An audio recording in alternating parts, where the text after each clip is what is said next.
बुढ़ापे का सहारा। वह बेचैनी के साथ जगा। कमरा बिल्कुल अनजान था और टिया भी उसे कहीं नहीं दिख रही थी। घबराहट में वह बिस्तर से उठा और उसने बर्फ से भी ज़्यादा ठंडे फर्श पर पैर रख दिए।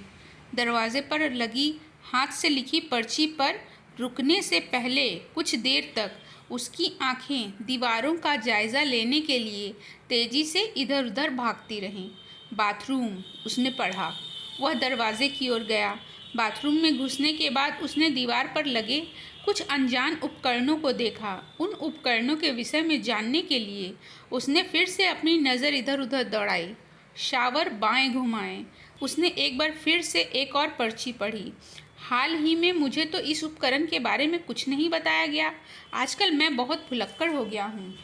ज्यों ही उसने शावर का लीवर घुमाया, उसी पल वह ठंडे पानी की बौछार से सराबोर हो गया। जब वह कांपते हुए बाथरूम से बाहर आया तो उसने पाया कि वह कुछ ढूंढ रहा है, लेकिन वह क्या ढूंढ रहा है उसे यह याद नहीं आया। वह अपनी चेतना को भी धीरे धीरे खोता गया। निस्सहाय होकर वह जमीन पर गिर गया और उसका सिर एक तरफ लुढ़ककर बॉल से जा टकराया। जख्म पर नमक लगाने के जैसी पीड़ा होती है, वैसी ही वेदना उसे भी हुई। क्या टिया ने मुझे छोड़ दिया? उसने स्वयं से पूछा। यह सोचकर वह रोने लगा।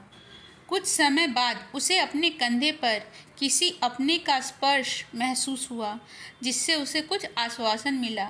वह पीछे पलटा और देखा, यह तो उसकी बेटी टिया है। उसे अचानक याद आ गया कि कुछ समय पहले वह क्या ढूंढ रहा था। मैं तौलिया तो भूल ही गया, थोड़ा लज्जित होते हुए उसने कहा। कोई बात नहीं, अब मैं यहाँ हूँ। यह कहते हुए उसने अपने पिता को अपने साथ लाए हुए तौलिए में लपेट दिया। इस गर्माहट से उसे आराम मिला और वह शांत हो गया। पिछले कुछ वर्षों से टिया अपने पिता को अल्जाइमर के खिलाफ एक हारी हुई लड़ाई लड़ते हुए देख रही थी। एक दिन शायद वह उसे भी भूल जाएंगे और टिया के लिए यह विचार परेशान करने वाला था। उसने अपने पिता से प्रार्थना की कि वह उसे कभी न भूलें। वह जानती थी कि उसकी यह उम्मीद रेत का महल खड़ा करने जैसी है, लेकिन उसके पास इसके सिवाय और कोई चारा भी तो नहीं था।